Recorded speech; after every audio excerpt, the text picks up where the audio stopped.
very eventful day in Washington here. Let's not start with Rob Porter. Let's start with the budget. They had a historic bipartisan budget deal that increases spending by $300 billion over the next 2 years without any fiscal discipline whatsoever since they extended the fiscal cliff for a year. So they could actually, they have a home equity line on the country's credit with no limit. Peter, at what point does that become a problem? Or does it?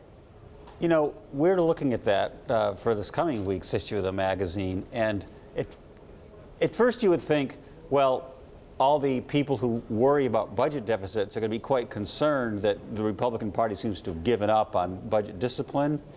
But I think it's actually more likely. If you look at the polls, Pew Research Center just had a poll last month asking people's views about the importance of budget deficits. Both parties show a decline in the concern about budget deficits since the Obama years. Interestingly, budget deficits are more of a problem now than they were in 5 or 6 years ago when the economy needed fiscal stimulus to pull out of the recession.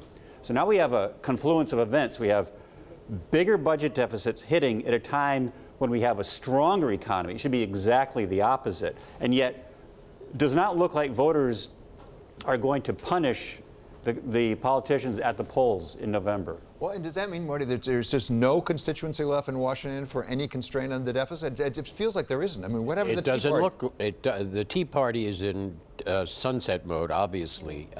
I will say that in a perverse way, the better economy is probably one of the reasons why voters are less concerned about deficits, because when there are tough economic times, they're looking to blame someone, and it's always Washington and their deficits. Now that the economy is doing well and employment's at a record low, they're less concerned about deficits, which is a dangerous combination. Well, so Peter, forget about voters for a minute.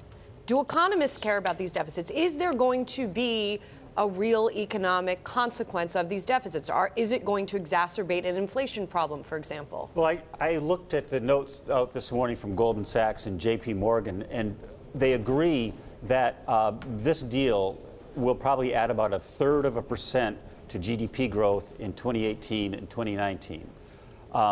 JP Morgan is looking for the unemployment rate to hit 3.2% by the end of 2019. It was extraordinarily low. You can't have an unemployment rate that low without getting strong upward pressure on wages. It just becomes inflationary. And that's what I think the Federal Reserve would be concerned about. They would start to raise interest rates to keep the economy from overheating, so you could have a collision between the fiscal side of the economy, which is stimulative, and the monetary side, which is going to have to be more pulling back, cooling things off. Well, and as your piece pointed out, that then sets up for a possible showdown between the fiscal side and the monetary side, represented by the guys who are in charge of That's right. Jay Powell. Jay Powell and Donald Trump. Donald Trump. What is that going to look like? You know, it's hard to speculate, but Ken Rogoff gave an interview with Bloomberg TV when he was in Davos at the World Economic Forum, where he said it would be easy for him to imagine Trump tweeting in the middle of the night about his new Fed pick, Jay Powell. I think it is very easy to imagine. And then the question is how Powell would react. We've had chairs of the Fed in the past who sort of caved to pressure from the White House.